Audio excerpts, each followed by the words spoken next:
Oh, nagag-scholar man na ini mga higala si Madriaga. So, natoy scholar ko niya taga Laguna, nga maayo ko no mo paint mga higala. So, iyang gipapaint kadto. Pagkahuman, gihatag daw ka Bipisara, kani ba kani kang muni ang kang Gaisano Lee.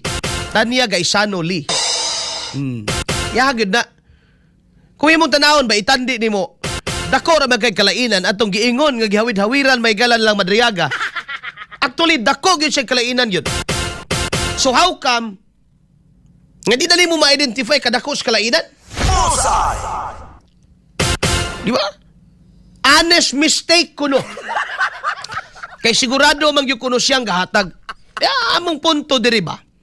Among punto diri paunsa mi mo tuo sa testimonya sa tao nga magpataka na lag pangangkon. Mo man na siya, attorney. Bullseye. No? Dili di korte, attorney, public opinion atong ginaisgutan diri. Sa oras ninyo pag-shape karos public opinion and madrive ninyo abaga Pilipino nga mo tuo anang inyuhang istorya kung mga gagmayng detalye magkasami-sami mo.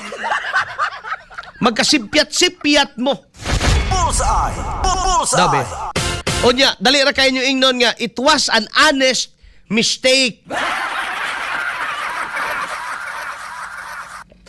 Ako sa kong kabahin, ug ako'y abogado, ug na ako sa kampo ni Bipisara, I would not accept that honest mistake, mga higala. You are ruining somebody's credibility. Di ba? Imong gidadaot diri ang kredibilidad sa usa ka tawo, no? Ang pagka dili na siguro ang iyang pagka politiko, kundi ang iyang mismo mga higala ang pagkasiya. No? Ginabutang nimo karon in public mga higala and naa sa impeachment trial. I cannot accept mga higala moingon ra ka sorry, it was an honest mistake. Dili ko.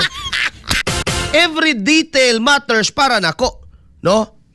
Bawat detalye, problema lang, it was not included, mga higala, in the affidavit.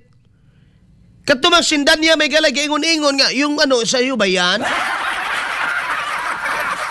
Kaya gusto nilang i-add na po dito, mga higala, sa exhibit, sa ebidensya. So muna yung fishing expedition. Gibadlo sila, mga higala, atong vice chair sa committee. Gipaminaw bang Luistro? Gating siya rang agi aning Luistro bay. Diba? Gipaminaw ba? Wala. No? Mo din na mga higala nga, dili sila gustong probing question. Pa-cute-cute pa mo, nag-trial naman yun mo diha. Diba? Hiling, kuan ba? Committee on Justice. No, they are, ano ba, na sila sa demarcation line between constitutional and unconstitutional. Na sila diha mga katropa nagsubay-subay. No? Kay, abi nimo mga kaigsuunan, kung dito na sa Senado, mas may chance man good. No? Siyempre mga higala, diha mo makita, mapuga ka diha eh. Kung tinuod ba na imong gipanulti may higala, kinahanglan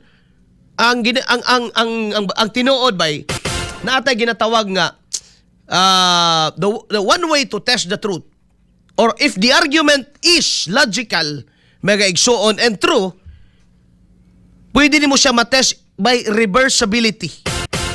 Kung pasabot, bisag tuwadon o balis karon pa. Ang matuod bay, bisag unsaon ni magpangutana, mutubaw o mutubaw yun nga tinuod yun siya. Bullseye. Kauban si katropang Arnel Cortez. Bullseye. Bisang pag-asa ka agis pangutana, mulipot pa kaskilid, bisag unsaon pa nimo may galag, isang pag-master kay ka mangutana, basta ang tao resolve kaayo. Mga higala nga ang iyang gibarugan tinuod. Di gina siya may gala mo lurang, di gina siya mga higala mo musibog. Yan naman, ni barug man siya tinuod. Pero kung kana may galang iyang gibarugan, kanang iyang gibarugan labi ng iyang supplemental affidavit, human naman siya naka-affidavit atong November. Gi-supplementalan pa man gyud mga higala. Pag abot karon sa supplemental, muingon naman lang sa Madriaga, hindi ako sigurado kasi hindi ako yung So somebody in the team mga higala na agyoy nagtabang aron nga ibutang ning tanan ang pangutana tanan ba nang ibutang di mga higala tinuod nga nahitabo. Bullseye! Bullseye! Ingani kagilgig may higala nga atong politika sa Pilipinas mga kaisun. Tako kayong binuang yun. Bullseye! Bullseye! So, yan yung mga katropa. Muni attorney, disod kay attorney, no? Attorney Palad, abogado ni Madriaga, sir. In the ambit of public opinion, well, in the realm of law, in the ambit of law, milabot, sir, kaya di may abogado, sir. But in the ambit of public opinion, sir, dilimini mo basta ingnon lang, it was an honest mistake. Dako ning kabawasan sa kredibilidad sa inyong already non-credible or not credible witness or resource person or whatever you called it. Dako na ning tibhang sa iya na pong credibility karon because he is already doubtful. No, kadudahan na daan ang iya, dubitable na, doubtful na ba? Oh. Dubitable na daan kanang iya magaygalang pagkatao o kanang iya magaygalang baruganan isip usa ka witness. Bullseye! Bullseye! Karon dugangan pag ninyo, nya moingon mo nga honest mistake na. Di lagi na pwede. Maybe kamo mga abogado, you can justify that in the ambit of the law mga higala, but in the realm of public opinion mga igsoon, para namo makaduda gyud mi, moingon gyud mi. So ano pagtuo ana? Ang pataka naman lang pangangkon.